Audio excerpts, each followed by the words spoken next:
Have you ever heard the story of Pygmalion? He's a character from Greek mythology. He was a sculptor that lived on the island of Cyprus. One day, Pygmalion created a sculpture of a woman that was so beautiful and perfect that he fell in love with it. He didn't have any interest in the flesh and blood women around him, so he just longed after his sculpture for years. That was until the gods finally granted his wish and changed his sculpture into a real living woman, whom he married. So why do I bring up this story, and how on earth is it related to language learning? Well, today I want to talk about something called the Pygmalion effect, and how expectations can affect our progress. The Pygmalion effect is a theory created by Robert Rosenthal and Lenore Jacobson in 1968. They conducted an experiment where they had a group of students and some teachers assigned to those students. The teachers were told that some of the students were high performing, they had a high IQ level, whereas others of the students were low performing with a low IQ. The teachers in turn responded to those students a little bit differently throughout the experiment. At the end, they found that what they had predicted was exactly what happened. The high IQ students performed very well. The lower IQ students had lower performance. But the thing about this experiment is it was actually entirely random. The theory goes that the higher performing students did perform better because that is what the teachers expected out of them, and perhaps they treated them in a better way because of it. The lower performing students had lower expectations placed on them, and maybe they were given less attention. Just like in the story of Pygmalion, where he focused so much love and attention on his sculpture that it eventually became the woman that he desired.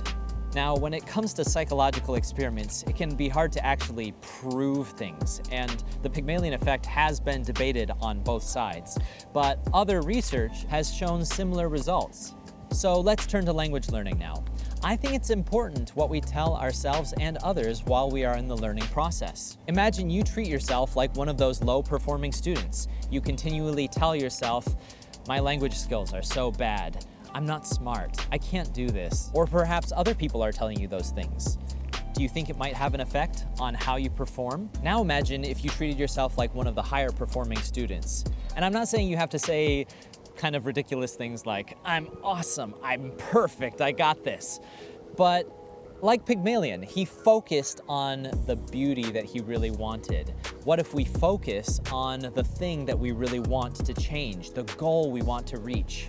Now, I'm not saying this is some kind of magic solution to learning a language. Obviously, we still have to put in a lot of hard work, but I do think this is a very important mindset that we need to have as a foundation. There's a term I really like called a self-fulfilling prophecy. Now, a prophecy is a prediction of the future, right? When somebody says something that they believe will come true. And when we say something is self-fulfilling, that means that it realizes itself. It causes itself to become true.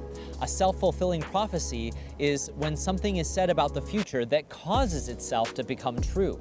Again, this is not magic, this is not some mysterious way to realize our dreams, but I do want to encourage my students to not tell themselves that they are bad at language, that they are bad at pronunciation, that they can't listen, that they are slow, that they can't understand grammar. Instead, what about saying things like this? I'm not good at it yet. I want to be good at this. I will be good at it over time.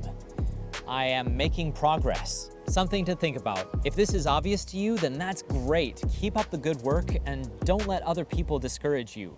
If you have other people making you feel bad and ridiculous about your progress, I know it's hard, but really try not to listen to them too closely. A lot of people like to be critical. Haters will be haters, but can they do the same thing?